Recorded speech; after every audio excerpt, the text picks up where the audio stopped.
أعوذ بالله من الشيطان الرجيم بسم الله الرحمن الرحيم السلام عليكم ورحمة الله وبركاته. إن الحمد لله نحمده ونستعينه ونستغفره ونعوذ بالله من شرور أنفسنا ومن سيئات أعمالنا. من يهده الله فلا مضل له ومن يضلل فلا هادي له. وأشهد أن لا إله إلا الله وحده لا شريك له وأشهد أن محمدا عبده ورسوله لا نبي بعده وبعد. Para hadirin jamaah Masjid Asy-Syafi'i yang saya muliakan, malam hari ini kita memasuki bab baru, namun masih dalam bab akidah atau pembahasan yang terkait dengan akidah, yaitu Al-Kitabul Tsalits, Al-Iman bil Qadar. Iman kepada takdir. Iman kepada takdir ini salah satu rukun dari rukun-rukun iman, yang mana siapa yang tidak mengimaninya berarti dia tidak layak disebut sebagai seorang mukmin, atau dia disebut sebagai orang kafir karena mengingkari salah satu rukun dari rukun-rukun iman. Dan iman kepada takdir Allah ini juga harus diimani dengan benar sesuai dengan petunjuk Allah di dalam Al-Quran maupun penjelasan Rasulullah sallallahu alaihi wasallam. Karena mengimani dengan cara yang salah itu bisa merusak iman. Sama seperti iman-iman kita kepada rukun iman yang lain. Iman kepada Allah, iman kepada malaikat, iman kepada kitab-kitab Allah, iman kepada utusan-utusan Allah. Itu tidak hanya sekedar kita percaya, tapi juga kita harus mengetahui makna dari keimanan terhadap apa-apa yang disebutkan dalam rukun iman itu. Ada orang beriman, mengaku beriman kepada Allah, namun dia menyembah selain Allah. Dia berbuat syirik kepada Allah, dan dia menganggap itu tidak merusak imannya. Kenapa? Karena dia tidak memahami makna dari iman kepada Allah. Dia hanya memahami iman kepada Allah itu ya percaya kalau Allah ada. Ketika seorang sudah percaya kepada Allah itu ada, itu dia merasa sudah benar imannya kepada Allah. Padahal iman kepada Allah itu tidak hanya percaya bahwa Allah itu ada, tapi kita mengimani bahwa hanya Allah satu-satunya yang disembah, yang diibadahi. Ini yang ingin saya sampaikan, bahwa iman kepada rukun-rukun iman itu juga harus benar, dan pemahamannya harus utuh, sehingga kita tidak salah, tidak jatuh dalam kesalahan, dan justru atau tidak jatuh dalam perbuatan yang bertentangan dengan konsekuensi apa yang kita imani, termasuk iman terhadap takdir.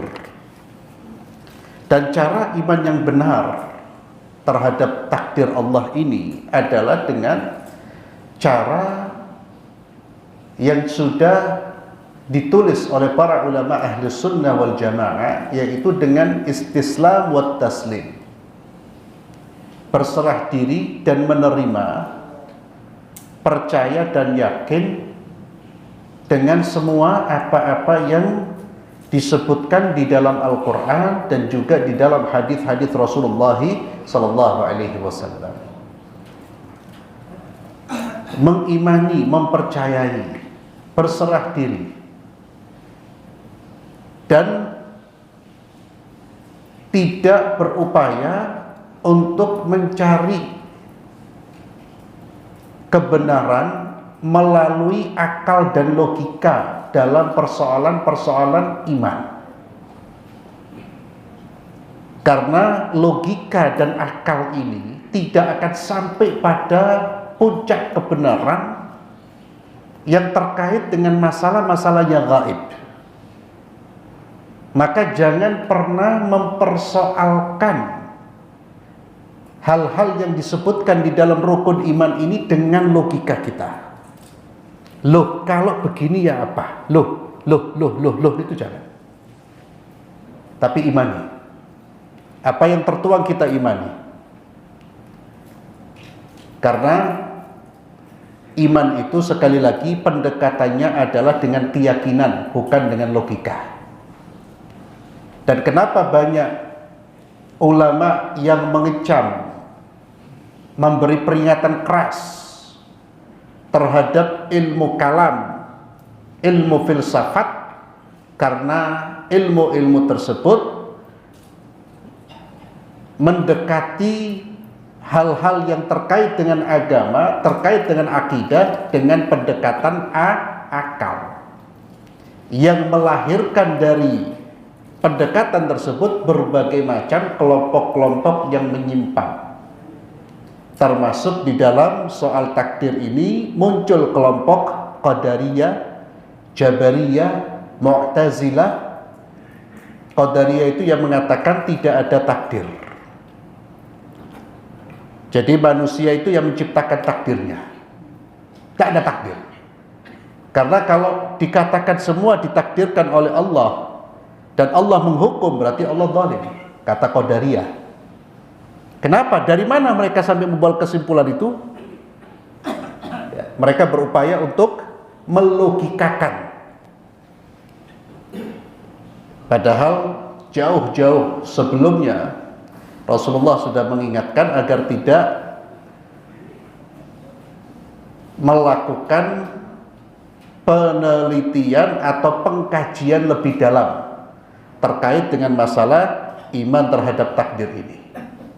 Itu sudah diingatkan oleh Nabi ketika sahabat-sahabatnya berbincang-bincang soal takdir, diingatkan oleh Rasulullah, kalian tidak diciptakan untuk itu. Ya. Dan pula dan beberapa sahabat diantaranya Ali bin Abi Thalib radhiyallahu tabaraka wa ta'ala an, beliau mengatakan al-qadaru sirrullah, takdir itu rahasianya Allah. Takdir itu rahasianya Allah. Apa yang Allah rahasiakan ilmunya tidak bisa kita menjangkau. Kalau kita paksa tidak akan sampai pada kebenaran, justru akan sampai pada kebingungan dan pertanyaan-pertanyaan yang membuat hati kita gelisah, sehingga akan muncul apa? Kegelisahan dan kebingungan antara percaya tidak percaya. Itu. Dan ada satu ungkapan sebetulnya ada yang luar biasa dari Al-Imam At-Tahawi di dalam kitab Al-Aqidah Tahawiyah terkait dengan masalah takdir ini. Ya. Ada ungkapan yang luar biasa di mana intinya beliau mengatakan siapa yang ingin menggapai apa yang tidak bisa digapai, maka dia akan terhijab dari kemurnian tauhid dan dia akan jatuh dalam kebingungan dan kesesatan.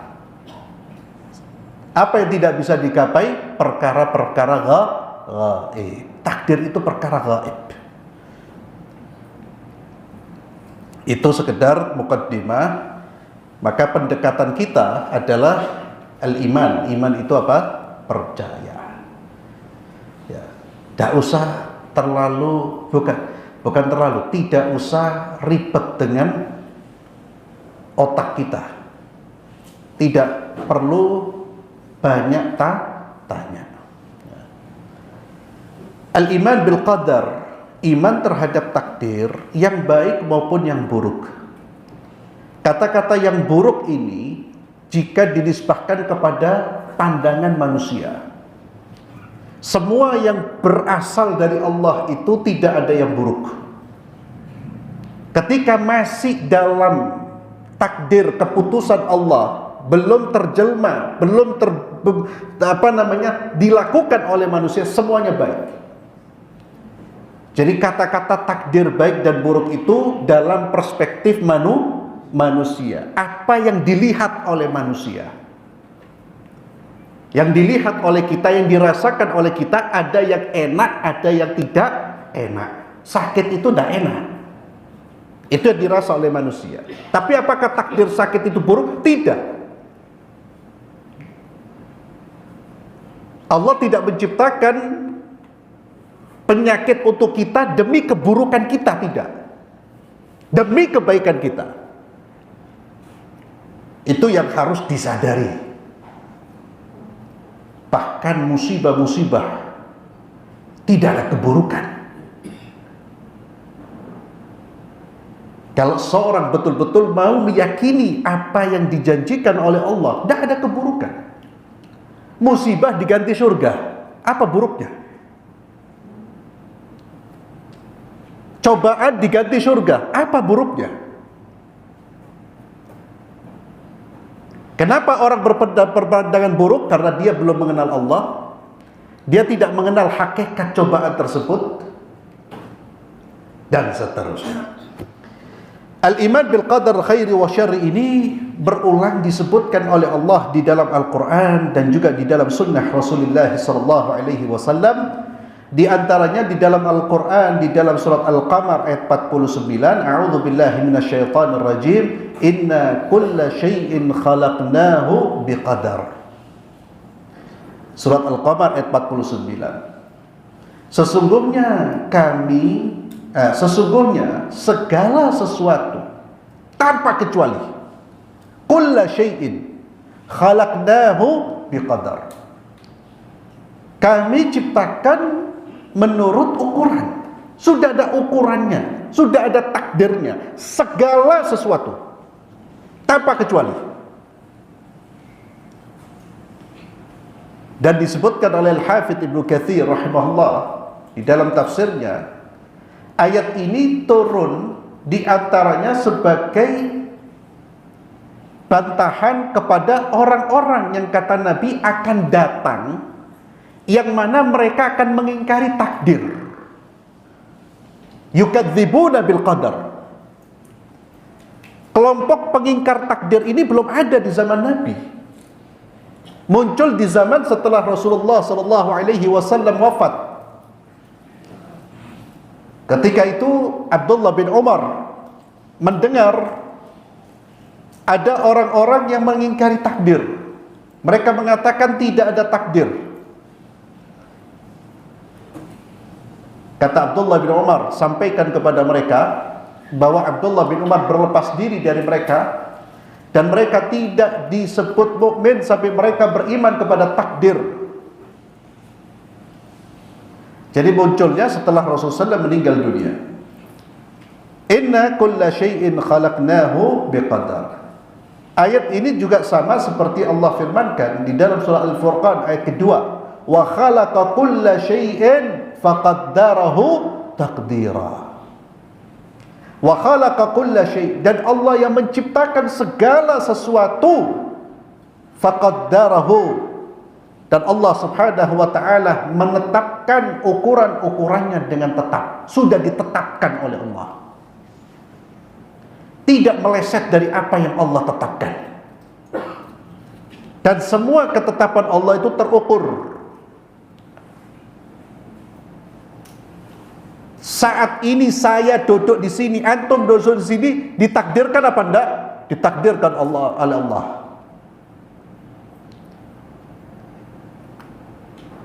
Kemudian Allah Azza wa Jalla berfirman di dalam surah Al-Hadid ayat 22, ma asaba min musibatin fil ardi wala fi anfusikum illa fi kitabim min qabli an nabra'aha. Tidak ada musibah yang menimpa, atau tidak ada musibah yang terjadi di atas muka bumi dan musibah yang menimpa diri kalian kecuali sudah tercatat di dalam kitab Allah, Lauhul Mahfuz, sebelum Allah menciptakan jiwa-jiwa tersebut. Kemudian di dalam surah At-Taubah ayat 51, "Qul la yusibana illa ma kataballahu lana." Katakanlah, tidak akan menimpa kami musibah kecuali musibah yang sudah Allah catat, Allah tentukan bagi kita. Demikian pula dalam surat Al-Imran ayat 154, "Qul law kuntum fi buyutikum labarazal ladzina kutiba alaihimul qatlu ila madaji'ihim." Katakanlah kepada orang-orang munafik itu, orang-orang munafik itu mengatakan kepada orang-orang beriman, kami kan sudah bilang jangan berjihad, kalau kamu berjihad mati.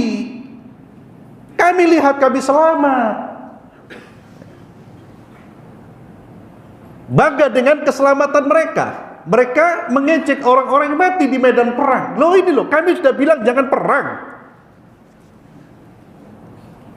Apa kata Allah Subhanahu wa taala? "Qul law kuntum fi buyutikum." Katakanlah kalau seandainya kalian berada di dalam rumah-rumah kalian, labarazal ladzina kutiba alaihimul qatlu ila madaji'ihim. Niscaya orang-orang yang telah ditakdirkan akan mati terbunuh itu keluar, terbunuh itu dia pasti akan keluar juga ke tempat mereka terbunuh.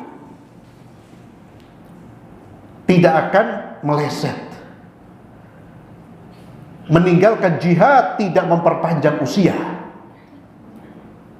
Meninggalkan berjuang di jalan Allah tidak memperpanjang usia, dan berjuang di jalan Allah tidak memperpendek usia. Ini yang membuat kaum muslimin menjadi orang-orang yang syaja'an, pemberani, bukan menjadi pengecut. Takut berbuat ini, takut berbuat itu. Kenapa? Dia dah beriman pada takdir. Seolah-olah dengan ketakutannya, dengan diamnya dia di rumah aman. Kalau kematian datang, hatta kita sembunyi di balik lorong di dalam rumah kita, kematian itu akan menjemput kita.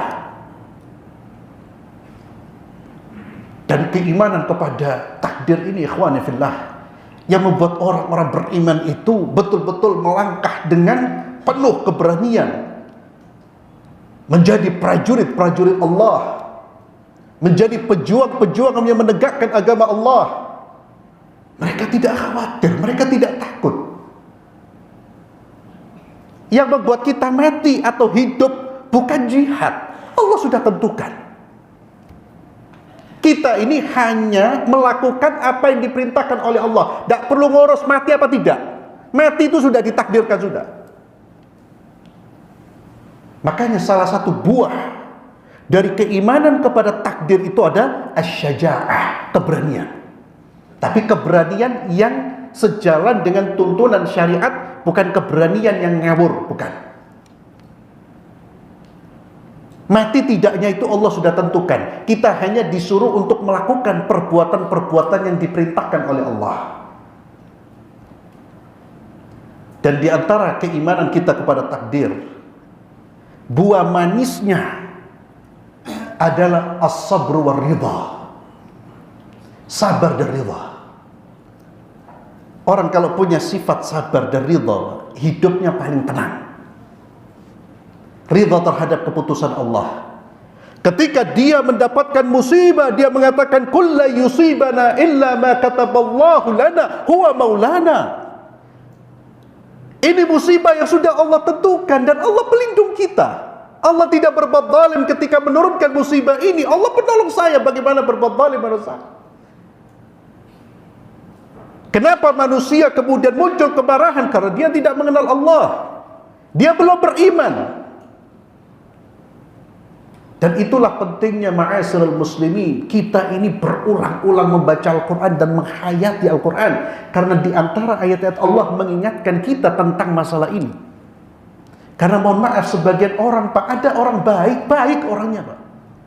Baik itu dalam pengertian ya sholat ibadah. Tapi ketika diuji, goncang dia. Ini menunjukkan apa? Rapuhnya imannya dia. Rapuh. Goncang itu bisa stres, bisa gila. Dan ini terjadi, ikhwan. Ada orang Masya Allah sholat, Pak. diuji dengan satu ujian, apa yang terjadi? Dia tinggalkan sholat. Satu ujian, kaget dia, bahkan protes, saya kok diperlakukan seperti ini? Loh, miskin anak. Itulah pentingnya apa? Ngaji. Bukan musibah yang terlalu besar. Wallahi, Allah tidak akan menurunkan musibah kecuali dengan kadar keimanan kita. Tapi karena kita saja yang memang tidak mau menguatkan iman kita, mempersiapkan jiwa kita. Ibaratnya sekolah. Kalau sejak awal kita sudah belajar, ujian datang mendadak, siap apa enggak? Siap.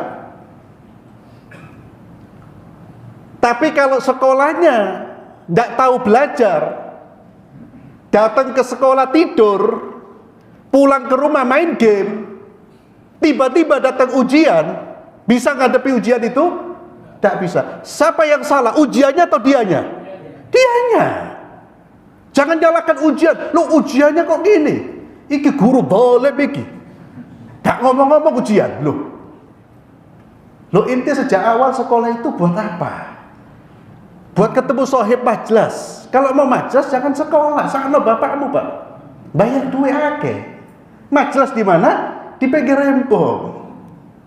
Sekolah itu dari sejak awal sudah belajar. Demikian pula Allah ingatkan kita lahir, balik. Allah ingatkan apa? Hei, hidupmu setiap malam kita dianjurkan membaca surat Al-Mulk. Liyabluwakum ayyukum ahsanu amala. Kalian diciptakan liyabluwakum, hei manusia, untuk diuji. Siapa yang terbaik di antara kalian amal-amalnya. Itulah mengapa hikmahnya kalau orang baca surat Al-Mulk setiap malam terhindar dari siksa kubur. Kenapa? Karena dia sudah siap mendapat ujian. Berbeda kalau baca surat Al-Mulknya tidak tadabbur. Setiap malam baca surat Al-Mulk dikasih ujian sudah ngeroweng. Ngerowengnya kepada siapa? Kepada Allah. Menunjukkan sikap kurang ajar. Na'udzubillah. Maka dengan orang yakin betul bahwa semua sudah takdirkan. Inilah salah satu buah, Pak. Ketika kejadian itu terjadi, dia akan merasa ringan. Kenapa? Karena ini sudah sesuatu yang tidak mungkin meleset dari saya. Dan Tuhan yang memberikan musibah adalah Tuhan yang setiap hari saya mengucapkan War-Rahman War-Rahim. Yang terus saya mengucapkan Bismillahirrahmanirrahim. Yang mengedepankan kasih sayangnya. Tuhan yang Hakimun Alim. Itulah mengapa orang yang paling bahagia hatinya itu orang yang paling mengenal Allah. Wallahi, tidak ada kebahagiaan kecuali dengan seseorang itu yang betul-betul hatinya mengenal Allah, menyatu dengan Al-Quran.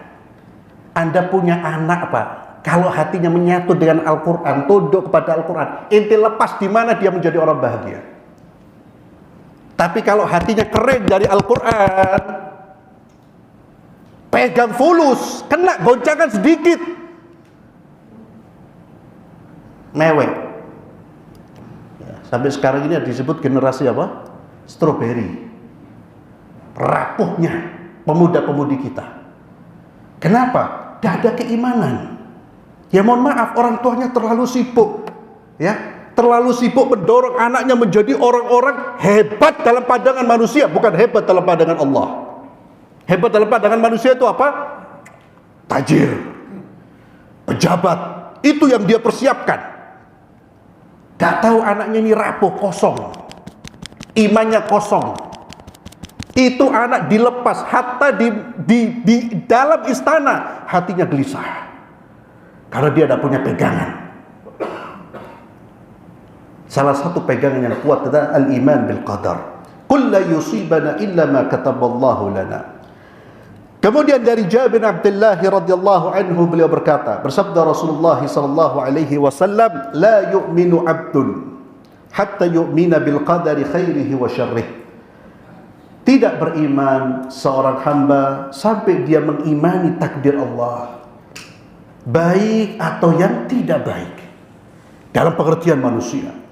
Hatta ya'lam, dia tidak beriman sampai dia yakin annama asabahu lam yakun liyukhti'ah, bahwa yang menimpa dia itu tidak akan mungkin meleset, dan apa yang Allah hindarkan dari dia tidak akan menimpanya.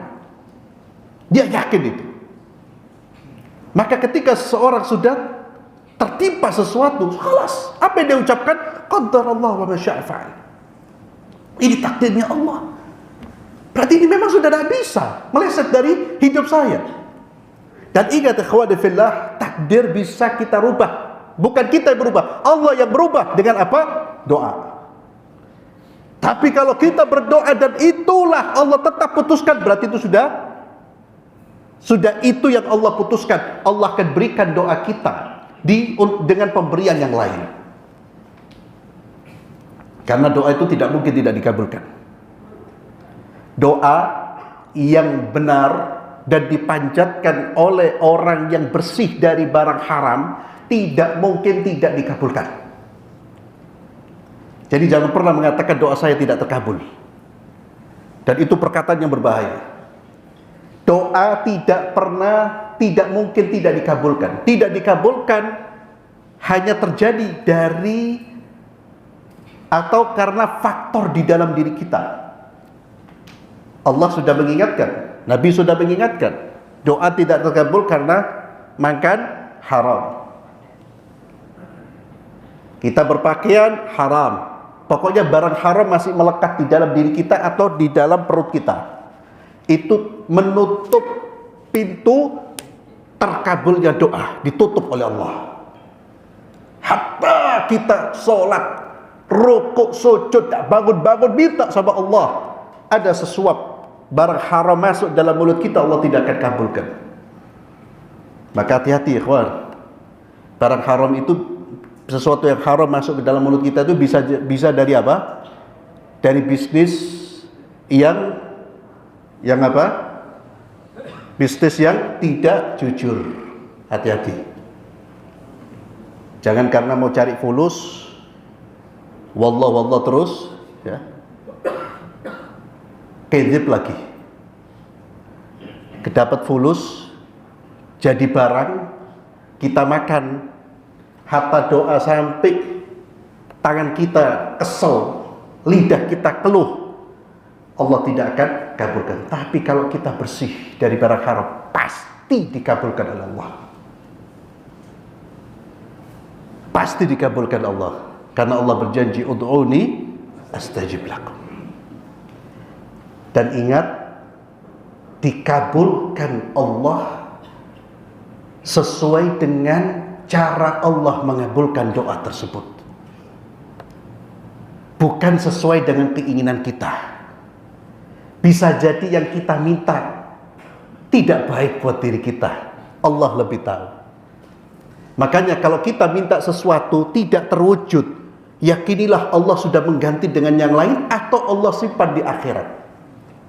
Karena itulah yang disampaikan oleh baginda Muhammad SAW, bahwa seorang hamba ketika berdoa dengan doa yang tidak ada unsur maksiat, tidak ada unsur memutuskan tali silaturahim, maka Allah pasti akan kabulkan dengan memberi apa yang dia minta, atau mengganti dengan pemberian yang lain, di antaranya diselamatkan dari musibah. Yang ketiga, Allah simpan di akhirat. Tiga-tiganya merupakan yang terbaik. Karena ketika Allah mengabulkan dan memberikan kepada kita, itulah pemberian Allah yang terbaik. Maka kalau kita sudah ngangkat tangan dan perbanyak doa, Pak, semakin banyak Allah memberikan kepada kita. Perbanyak doa. Kita minta apapun, minta, panjatkan. Kemudian setelah itu jangan kemudian takut-takut. Dia Allah, jangan. Ketika kita sudah mengangkat, serahkan, biarkan Allah yang mengatur. Selesai. Itulah enaknya manusia sebetulnya, Pak. Minta, selesai sudah. Tapi ada ikhtiar. Ikhtiar. Jadi jangan pusing dengan takdir. Nanti takdir saya seperti apa? Ojo pusing. Tugas kita itu ibadah. Sembah Allah, menyembah Allah, beribadah kepada Allah. Biarkan Allah yang atur hidup kita. Tak perlu ngurus urusan dunia kita. Kita minta sama Allah, ikhtiar sesuai dengan kehendak Allah. Nanti semua diatur sama Allah. Dan bahaya justru kalau kita ngatur-ngatur Allah, Pak. Allah serahkan ke kita, makanya urusan tidak mari-mari. Karena kita merasa saya bisa menyelesaikan sendiri. Oh, urusan ini bisa diselesaikan oleh si fulan. Kita lupa dengan Allah. Allah biarkan manusia mengurus urusannya. Maka diantara keimanan kita bahwa kita harus yakin apa yang sudah pasti terjadi tidak akan meleset. Dan yang meleset tidak akan terjadi. Kemudian dari Ali bin Abi Thalib radhiyallahu anhu beliau berkata, bersabda Rasulullah sallallahu alaihi wasallam, "La yu'minu 'abdun hatta yu'mina bi arba'." Tidak beriman seorang hamba sampai dia beriman kepada 4 hal. Yashhadu an la ilaha illallah wa anni rasulullah. Dia harus yakin bahwasanya tiada Tuhan yang berhak disembah kecuali Allah dan aku adalah utusan Allah. Ba'athani bil haqq, yang mana Allah mengutusku dengan membawa kebenaran. Wa yu'minu bil maut, dan dia mengimani kematian. Wa yu'minu bil ba'thi ba'dal maut, mengimani hari kebangkitan setelah kematian. Wa yu'minu bil qadar, dan mengimani takdir, bahwa segala sesuatu sudah ditentukan dan ditulis oleh Allah Subhanahu wa taala. Kemudian dari Abdullah bin Fairuz Ad-Dailami, beliau berkata, aku mendatangi Ubay bin Ka'ab. Ubay bin Ka'ab salah seorang sahabat Rasulullah, ulama sahabat. Aku mendatangi Ubay bin Ka'ab, lalu aku berkata kepadanya, waqa'a fi nafsi syai'un minal qadar. Wahai Ubay, ada sesuatu yang mengganjal di dalam diriku yang terkait dengan masalah takdir. Fahaddithni bi syai'in la'alla Allah an yudhibahu min qalbi. Maka sampaikan kepadaku hadis atau sesuatu yang bisa menghilangkan keganjalan di dalam diriku.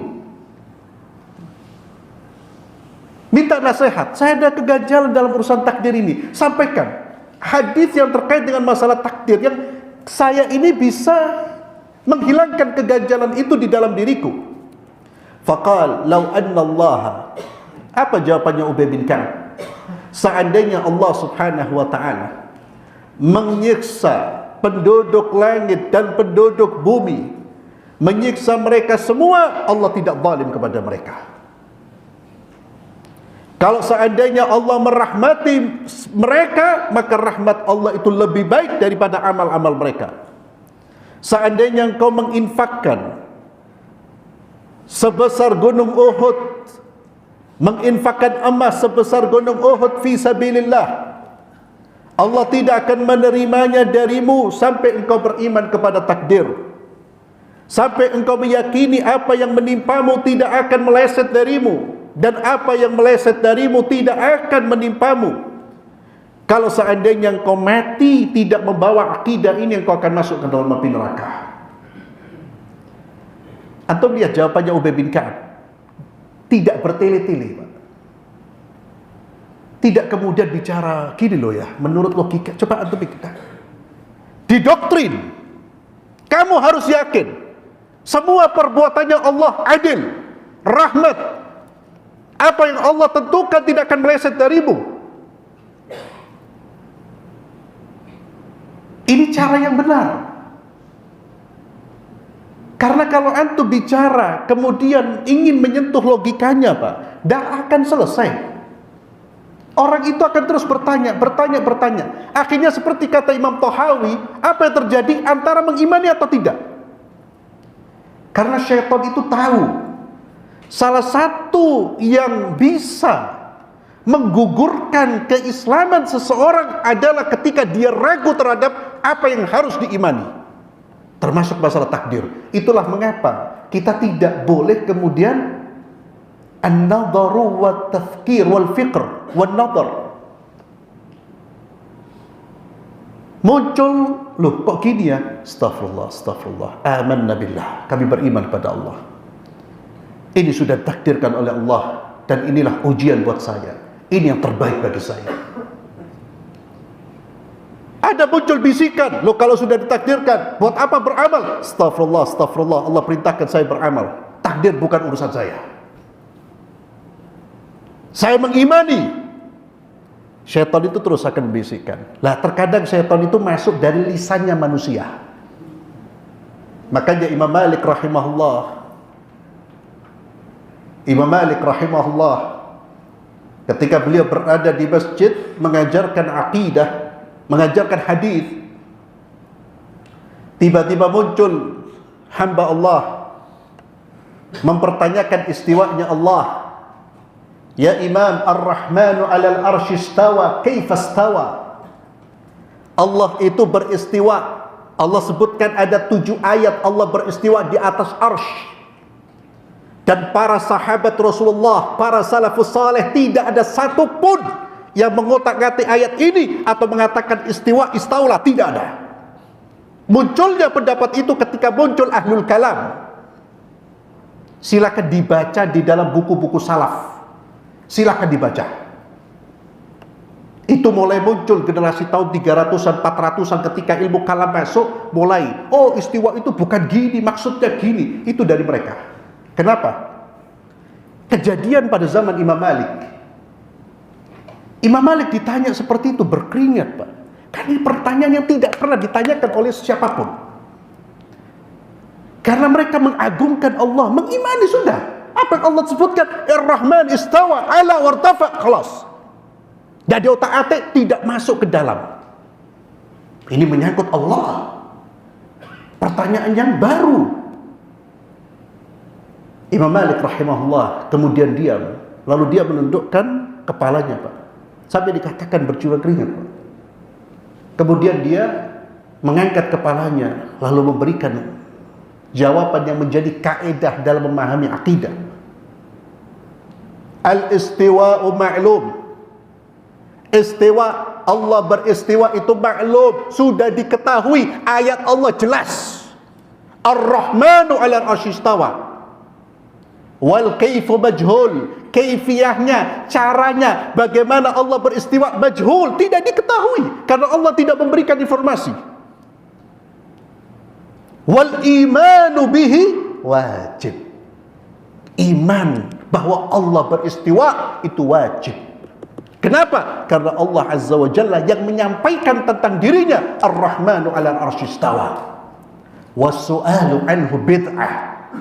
Pertanyaanmu ini pertanyaan yang mengada-ngada. Diusir, Pak, orang ini, Pak. Kenapa? Ini orang mau mempermasalahkan. Itu yang saya katakan, terkadang syaitan itu masuk dari lisannya manusia. Maka antum kalau sudah lihat orang kemudian memperdebatkan masalah-masalah keimanan, jangan dilayani. Sampaikan ayat Allah, hadis, tinggalkan. Itu cara yang paling mujarab dan cara yang paling tepat. Seperti Ubay bin Ka'ab radhiyallahu ta'ala. Dia menyampaikan. Kamu harus imani seperti itu. Kemudian ikhwani fillah azzalallahu wa iyyakum. Thumma ataitu Abdullah bin Mas'ud. Lalu Abdullah bin Fairuz ad-Dailami ini mendatangi Abdullah bin Mas'ud. Kelihatannya dia pengen jawaban yang lain, Pak. Faqala mithla dhalik. Abdullah bin Mas'ud subhanallah sama seperti jawabannya siapa? Ubay bin Ka'ab. Qala thumma ataitu Hudzaifah ibn al-Yaman. Kemudian aku pun mendatangi sahabat yang lain, Hudzaifah ibn al-Yaman. Faqala mithla dhalik. Jawabannya sama seperti jawabannya Ubay bin Ka'ab, sama seperti jawabannya siapa? Abdullah bin Mas'ud. Qala thumma ataitu Zaid bin Thabit. Kemudian saya mendatangi Zaid bin Thabit. Sahabat Rasulullah SAW, ini orang-orang besar, yakni ulamanya sahabat. Zaid bin Thabit, Abdullah bin Mas'ud, Ubay bin Ka'ab, sahabat-sahabat besar. Thumma ataitu Zaid bin Thabit fahaddatsani 'anil Nabi sallallahu. Zaid bin Thabit pun menyampaikan dari Nabi seperti yang disampaikan 3 orang ini. Yakni inilah keyakinan yang harus kita yakini. Kemudian dari Ubadah bin Samit, annahu qala li ibnih. Dia pernah berkata kepada putranya, Ubadah bin Samit salah seorang sahabat Rasulullah sallallahu alaihi wasallam. Dia pernah berkata kepada putranya, ya bunayya, wahai putraku, innaka lan tajida ta'ma haqiqatil iman hatta ta'lam annama asabaka lam yakun liyukhti'aka wa ma akhta'aka lam yakun liyusibak. Wahai putraku, engkau tidak akan benar-benar merasakan manisnya hakikat iman sampai engkau mengetahui, meyakini apa yang menimpamu itu tidak akan meleset darimu, dan apa yang meleset darimu tidak akan mungkin menimpa dirimu. Aku mendengar Rasulullah sallallahu alaihi wasallam bersabda, "Inna awwala ma khalaqallahu al-qalam." Sesungguhnya makhluk yang pertama yang Allah ciptakan adalah al-qalam, pena. Faqala lahu, Allah berkata kepadanya, "Uktub, tulislah." Qala rabbi wa madza aktub? Ya Allah, apa yang aku tulis? Qala uktub maqadira kulli syai'in hatta taquma sa'ah. Tulislah seluruh takdir sampai hari kiamat.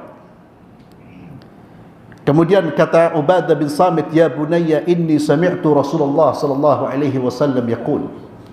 Sesungguhnya aku mendengar Rasulullah sallallahu alaihi wasallam bersabda, "Man mata ala ghairi hadza falaysa minni." Siapa yang meninggal dunia tidak membawa keyakinan ini, maka dia bukan dari golonganku. Hadis ini diriwayatkan oleh Imam Abi Dawud dan Imam At-Tirmidzi dengan sanad yang sahih.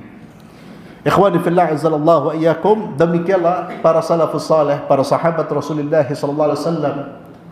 Mereka mendidik anak-anak mereka di atas akidah yang benar, terutama di atas akidah takdir. Maka seorang muslim hendaknya juga mencontoh bagaimana mendidik putra-putri kita, didik mereka di atas petunjuk Rasulullah sallallahu alaihi wasallam. Terutama hal-hal yang terkait dengan iman. Iman ini subhanallah, kalau kita betul-betul meyakini dengan baik dan benar, ini akan melahirkan yang namanya at-tuma'ninah. At-tuma'ninah, ketenangan. Orang ketika tertimpa musibah, ya Allah, ini sudah ditakdirkan oleh Allah, dan di balik ini ada kebaikan. Khalas, selesai. Kalau orang tidak beriman, Pak, dengan musibahnya dia kepikiran terus, loro dia, sakit. Ini sudah ditakdirkan. Dan kalau dia tahu ini dari Allah, maka dia terus berhubungan dengan Allah. Kalau ini sesuatu yang dia inginkan untuk diangkat, dia minta hanya kepada Allah, ya Allah, angkat penyakitku ini, ya Allah, angkat musibahku ini. Kemudian dia serahkan, dia terus berinteraksi dengan Allah. Sambil terus dia berhusnudzon, berbaik sangka kepada Allah, tidaklah Allah turunkan musibah kecuali demi kebaikan dia. Ketika musibah itu turun, tapi ketika musibah itu belum turun, jangan minta diberi musibah. Ya. Itu disebutkan di dalam hadis Nabi Muhammad sallallahu alaihi wasallam, mintalah kalian al-afiyah, sallallahu al-afiyah. Tapi ketika turun musibah itu, khalas, qaddarallah wa ma syaa fa'al. Dan ingat semuanya yang terbaik. Apa yang Allah kehendaki kepada kita, itu ada kebaikan di balik itu. Itu bagi manusia yang mau berhusnudzan, berbaik sangka kepada Allah Subhanahu wa taala. Kemudian bab selanjutnya, nah ini 53. Kurang 2 menit. Bad'ul khalq, yakni memulai tentang penciptaan makhluk. Dari Aisyah radhiyallahu anha, beliau berkata, qala Rasulullah sallallahu alaihi wasallam, Nabi kita Muhammad sallallahu alaihi wasallam bersabda, khuliqatil malaikatu min nur. Malaikat itu tercipta dari cahaya. Wa khuliqal jan min marijin min nar. Jin itu tercipta dari api yang marij, al-lahab apa? Yang menyala-nyala. Ya. Di sini dikatakan min marij, al-marij al-lahabul mukhtalat bisawadin nar. Ya. Api yang menyala-nyala yang bercampur dengan hitamnya warna api, yakni dari api. Malaikat diciptakan dari nur, jin diciptakan dari api. Wa khuliqa Adam mimma wusifa lakum. Dan Adam diciptakan dari apa yang sudah disifatkan kepada kalian, yakni tercipta dari tanah. Ya, disebutkan di dalam hadis berikutnya, Allah mengambil segenggam tanah dari semua jenis tanah untuk menciptakan Adam. Yang dari situ muncullah manusia berwarna merah, putih, hitam, dan di antara warna-warna tersebut serta ada yang muda, ada yang sedih, dan seterusnya.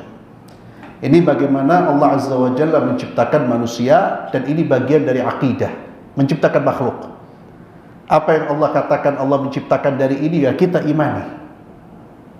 Allah menciptakan malaikat dari cahaya, ya kita imani. Allah menciptakan jin, syaitan, ya syaitan dari jenis jin, dari api, kita imani. Itulah akidah, yakni sesuatu yang kita yakini, kita imani, kita percayai sesuai dengan apa yang disampaikan oleh Allah dan apa yang disampaikan oleh baginda Muhammad sallallahu alaihi wasallam. Wallahu a'lam bissawab. Kita akhiri dengan doa kafaratul majlis. Subhanakallahumma bihamdik asyhadu an la ilaha illa anta astaghfiruka wa atubu ilaik. Assalamualaikum warahmatullahi wabarakatuh.